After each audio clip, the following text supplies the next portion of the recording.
Now think about this. This guy literally is going to be unstoppable because, as far as I do know, if I'm reading the prophecies correctly, it does appear as if China will be moving against the Antichrist. And possibly maybe even Russia, I'm not sure. But nevertheless, this guy literally will be able to defeat them very easily and quickly. This guy will demonstrate his full power by destroying anyone who gets in his way. And this is just some of the things that the Bible warns us about this guy. But God be praised, at the end, as I stated before, no matter what happens, we still win.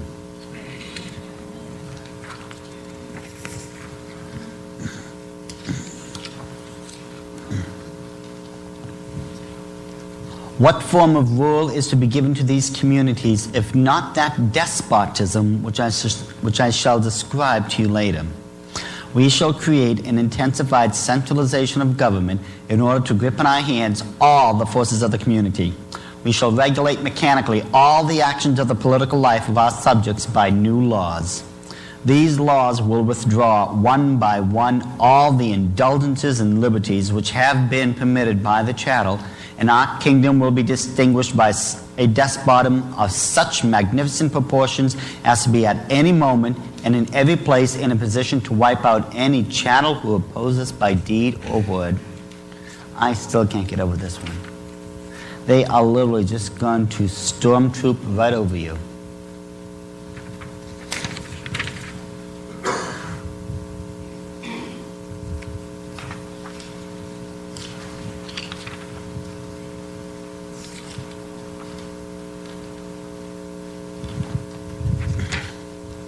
The recognition of our despot may also come before the destruction of the Constitution.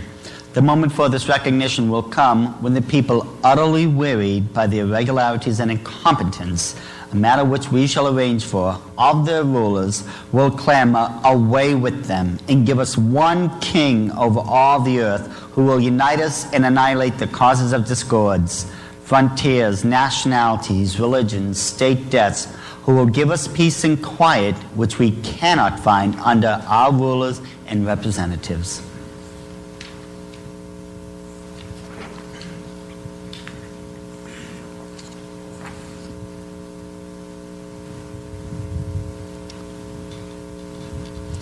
It is this which has served as the basis for our organization of secret masonry, which is not known to, and aims which are not even so much as suspected by, these chattel, attracted by us into the show army of Masonic lodges in order to throw dust in the eyes of their fellows.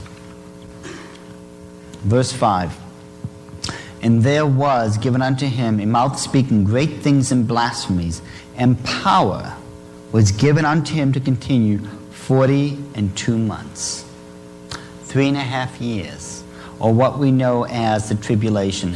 The last 3.5 years is known as the Great Tribulation. This is when things really get heated up. Mm-hmm.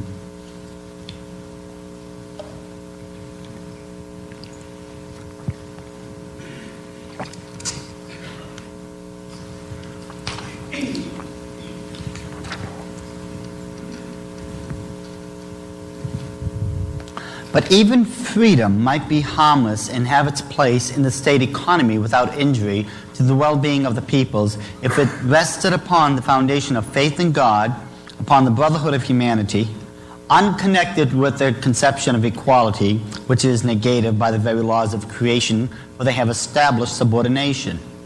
With such a faith as this, a people might be governed by a worship of parishes, and would walk contentedly and humbly under the guiding hand of its spiritual pastor, submitting to the dispositions of God upon earth. This is the reason why it is indispensable for us to undermine all faith, to tear out of the minds of the chattel the very principle of Godhead and the Spirit, and to put in its place arithmetical calculations and material needs.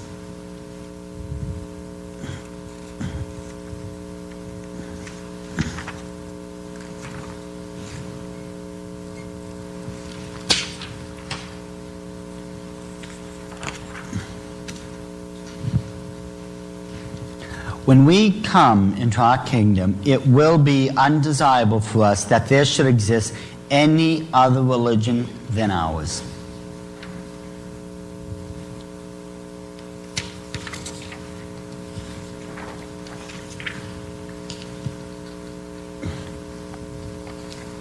Useless changes are forms of government to which we instigated the chattel when we were undermining their state structures will have so wearied the people by that time that they will prefer to suffer anything under us rather than run the risk of enduring again all the agitations and miseries they have gone through.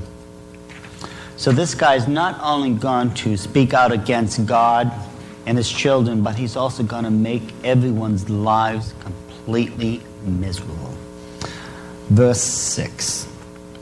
And he opened his mouth in blasphemy against God, to blaspheme his name and his tabernacle and them that dwell in heaven.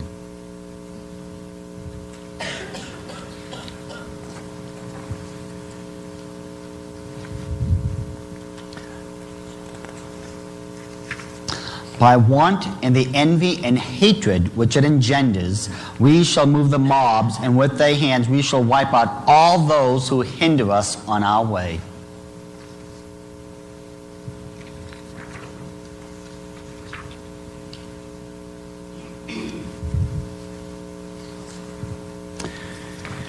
Okay.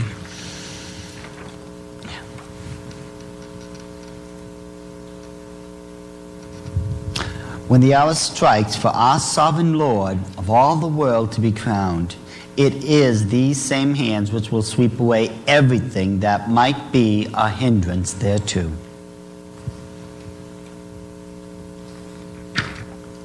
Listen to how they describe their kingdom here. And our kingdom will be distinguished by a despotism of such magnificent proportions as to be at any moment and in every place in a position to wipe out any chattel who opposes by deed or word. They can be in any place and in the position at any time they choose to wipe anyone out. This definitely is dictatorship. This is not a democracy. This is not the Republic of the United States of America.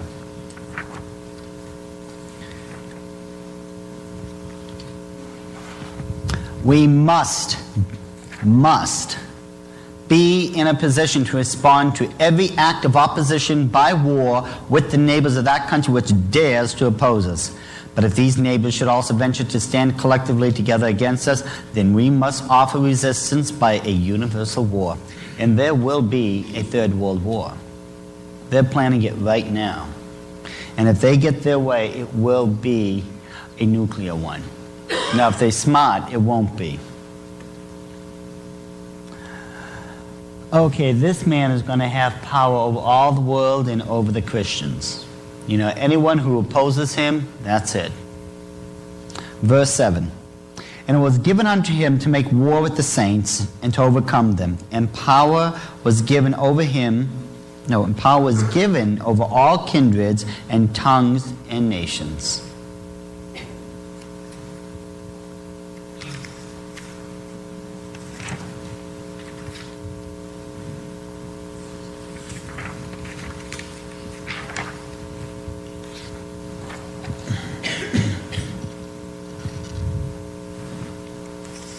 It is from us that the all-engulfing terror proceeds. We have in our service persons of all opinions, of all doctrines, restorating monarchists, demagogues, socialists, communists, and utopian dreamers of every kind. We have harnessed them all to the task. Each one of them, on his own account, is boring away at the last remnants of authority, is striving to overthrow all established form of order.